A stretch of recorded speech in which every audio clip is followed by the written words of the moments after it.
গাইবান্ধার এই চরেই আমার ঠিকানা। চরের ভোর মানেই সংগ্রামের শুরু, আর এখানের শিশুরাও সংগ্রাম করে। কেউ খালি পায়ে, কেউ পুরনো ব্যাগ কাঁধে, নৌকা পার হয়ে, পরে আবার হেঁটে স্কুলে পৌঁছায়। ওদের কাছে স্কুলে যাওয়া কোনো রুটিন নয়, এটা প্রতিদিনের লড়াই।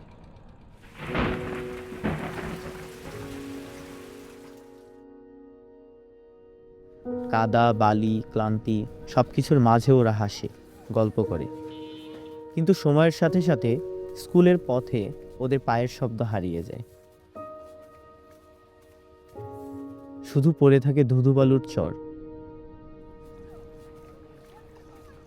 শিশুরা কি নিজেরাই স্কুল ছেড়ে যায়, নাকি আমরা শিশুর পাশে দাঁড়াতে পারিনি? এই প্রশ্ন আমি একা ভাবি না, আমার মতো সাঘাটার আরও তরুণরাও ভাবে। এটা হচ্ছে একটা চরাঞ্চল। এই অঞ্চলের যে মানুষরা আছে তারা প্রতি বছর বন্যা, নদী ভাঙন, অতিবৃষ্টি এগুলোর সম্মুখীন হয়। এই কারণে হচ্ছে তাদের পরিবাররা মনে করে যে তাদের সন্তান যদি স্কুলমুখী না হয়ে কোনো একটা কাজে যায় তাহলে কিছু টাকা আসবে, যেটাতে তাদের ফ্যামিলি হচ্ছে সচ্ছল হবে একটু। কিন্তু আমরা ভাবলাম যে এইটা তো তাদের সাময়িক। একটা শিশু একদিন কাজে গেল, তখন সে টাকা পাচ্ছে, একদিন কাজে না গেলে তো টাকা পাবে না। তো আমরা একটা স্থায়ী সমাধান নিয়ে আসার চেষ্টা করলাম, যেটার কারণে আমরা এই ক্যাম্পেইনটার নাম দিলাম মানসম্মত শিক্ষায় শিশুর অংশগ্রহণ নিশ্চিত করুন, বিশেষ করে প্রতিকূল পরিস্থিতিতে।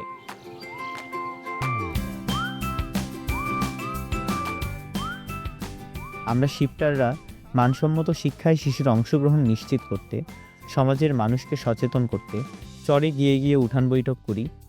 উঠান বৈঠক থেকে আমি শিখলাম আমার শিশু আছে, আমার শিশুকে আমি নিয়মিত স্কুলে পাঠাবো। সে স্কুলে গেল কি না সে বিষয়ে আমি খোঁজ নেব। তারপরে আমার শিশুটা অন্য শিশুর সাথে কোন শিশুর সাথে মেলামেশা করতেছে, চলাফেরা করতেছে, কোন শিশুর সাথে সব সময় থাকতেছে সেদিকে খেয়াল করব। আমার কেরিয়ারটা আমি সুন্দর করে করতে পারিনি, তো আমার মেয়ে যেন আমার স্থানটা যেন আরো উচ্চ পর্যায়ে থাক। কোনো মূর্খ মানুষের কোনো ভাত আছে দুনিয়া, শিক্ষার প্রয়োজনটাই তো আগে যাই মানুষের আর মানুষরা চেষ্টা করাতে আগে যায়। হোক পাখি শিক্ষারই প্রয়োজন আগে, যেটি যাও সেটি শিক্ষারই প্রয়োজন আগে।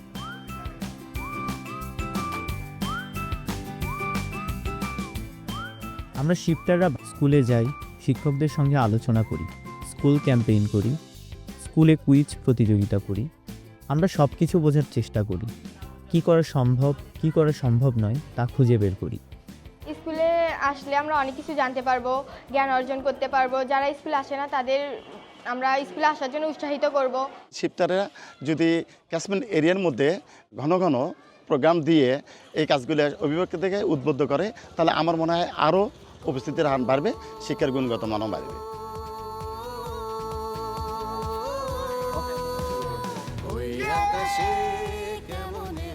আমরা হচ্ছে রোড শো করেছিলাম, বিভিন্ন ফ্লিপকার্টে এটা সেটা লিখেছিলাম। তারপর হচ্ছে আমাদের ব্যানার ছিল, আমরা একটা থিম সং একটা সিলেক্ট করেছিলাম। তো এইটা যখন আমরা ব্যান্ডের সাথে সাথে গাচ্ছিলাম, করতেছিলাম, সবাই আমাদের দিক তাকাই ছিল।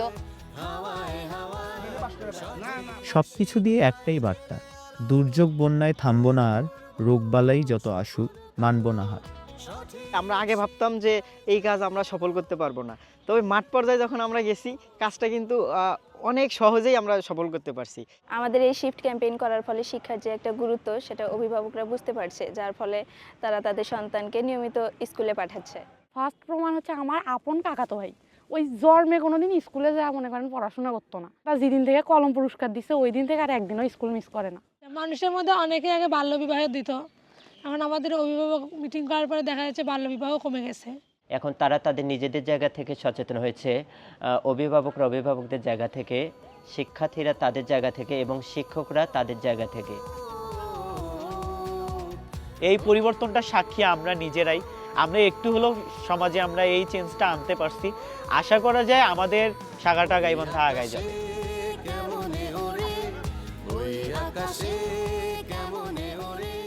আমরা তখন দেখছি যে সব থেকে বেশি ইফেক্টেড হচ্ছে আমাদের যারা স্টুডেন্ট আছে তারা। এই শিফটাররা কাউন্সিলিং করতেছে, উঠান বৈঠক করতেছে, অভিভাবক সমাবেশ করতেছে, এতে সমাজে একটা ইতিবাচক প্রভাব পড়েছে।